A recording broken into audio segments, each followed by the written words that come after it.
नेरळ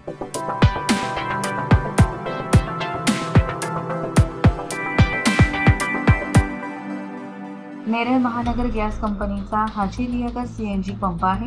नेरळ परिसरात एकमेव पंप असल्याने तिथे वाहनांच्या नेहमीच रांगा लागलेल्या असतात। ग्राहकांना चांगल्या प्रकारची सेवा मिळत नसल्याच्या अनेक तक्रारी येत आहेत। त्यातच पंपावर असलेल्या शौचालयाची अवस्था फारच बिकट असल्याने एका वाहनधारक सतत 8 महिन्यांपासून तक्रार करत आहे। मात्र तक्रारीची दखल घेतली जात नाही। अरेरावीची भाषा तेथील व्यवस्थापनाकडून केली जात आहे। शुक्रवारी दिनांक 19 एप्रिलला सामाजिक कार्यकर्ते संतोष भुंडेरे सीएनजी भरणाऱ्या ग्राहकांना होणाऱ्या शौचालयाच्या दुरवस्थेविषयी आज पुन्हा तक्रार करण्यात गेली असता त्याच कार्यालयात जाण्यास मनाई केली गेली आणि अरेरावीची उत्तरं देण्यात आली।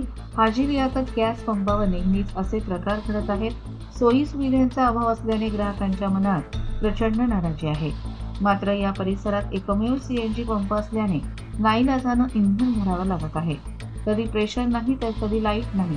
व्होल्टेजची समस्या पुढे करून ग्राहकांना तासनतास लटकवलं जातं। शौचालयाची दुरावस्था झाल्याने महिला वर्गाची प्रचंड कुचंबना होत आहे। स्वच्छतेअभावी शौचालय अत्यंत गलिच्छ अवस्था झालं असल्यानं त्या संदर्भात तक्रारीही ऐकून न घेता दादागिरीची भाषा वापरून अरेरावी केली जात असल्याने संबंधित कंपनीने याबाबतीत दखल घेऊन मुजोर कर्मचाऱ्यांवर कारवाई करावी अशी मागणी वाहनधारकांकडून केली जाते। उद्या करू असं करतात वारंवार। आता काय समस्या आहे तिथं? समस्या आहे टॉयलेटला गेलो ना एवढा खराब वास येतोय ना, तशी संडासवर पडले बाथरूमचा वास येतोय बघा तुम्ही। आणि कुठल्याही प्रकारची सुविधा नाही, पाणी नाही प्यायला, इथं काही नाही। सतत त्यांना कंप्लेंट केली काय लोक उडवाडची उत्तर देतात। कोण देतं उडवाड? मॅनेजर व स्टाफ इथला।